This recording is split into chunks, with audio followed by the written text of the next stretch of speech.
اعوذ باللہ من الشیطان الرجیم، بسم اللہ الرحمن الرحیم۔ آج ہم تدوین حدیث کا دور ثانی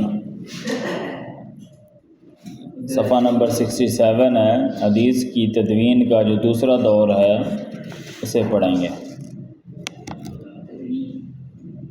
پہلی صدی ہجری میں تدوین حدیث کا آغاز ہوا، لیکن یہ بھی ایک حقیقت ہے کہ عام طور پر اہل عرب جو کہ چیز کو زبانی یاد رکھنے کے عادی تھے، انہیں لکھنا پڑھنا مشکل لگتا تھا، جس کی سب سے بڑی وجہ یہ تھی کہ عربوں کا حافظہ فطرتی طور پر انتہائی قوی اور مضبوط تھا،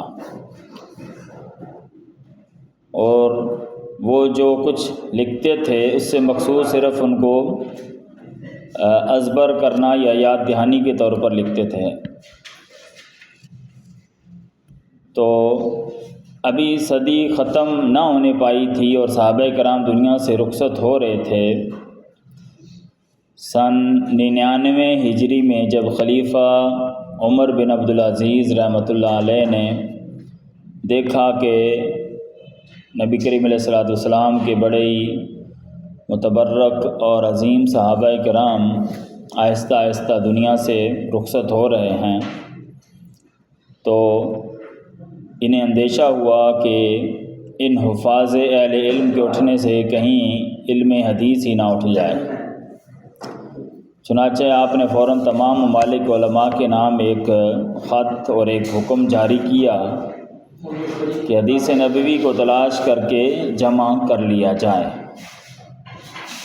اب اس حکم کی تعمیل میں کوفہ کے امام شافعی رحمۃ اللہ علیہ، مدینہ منورہ کے امام زہری رحمۃ اللہ علیہ اور شام کے امام، یہ ان کے پاس جو تصانیف تھیں وہ وجود میں آئیں، ٹھیک ہے، اور وہ اس عہد خلافت کی یادگار ہیں۔ اس طرح پہلی صدی کے آخر میں کبار ائمہ تابعین نے تدوین جمع و تدوین حدیث میں بھرپور حصہ لیا۔ دوسری صدی ہجری میں اس سلسلے کو اتنی ترقی ہوئی کہ حدیث نبوی صلی اللہ علیہ وسلم تو ایک طرف صحابہ کرام رضی اللہ تعالی عنہم اور اہل بیت رضی اللہ تعالی عنہم کے آثار و تابعین کے فتاویٰ اور اقوال تک ایک ایک کر کے اس عہد کی تصانیف میں مرتب اور مدون کر لیے گئے۔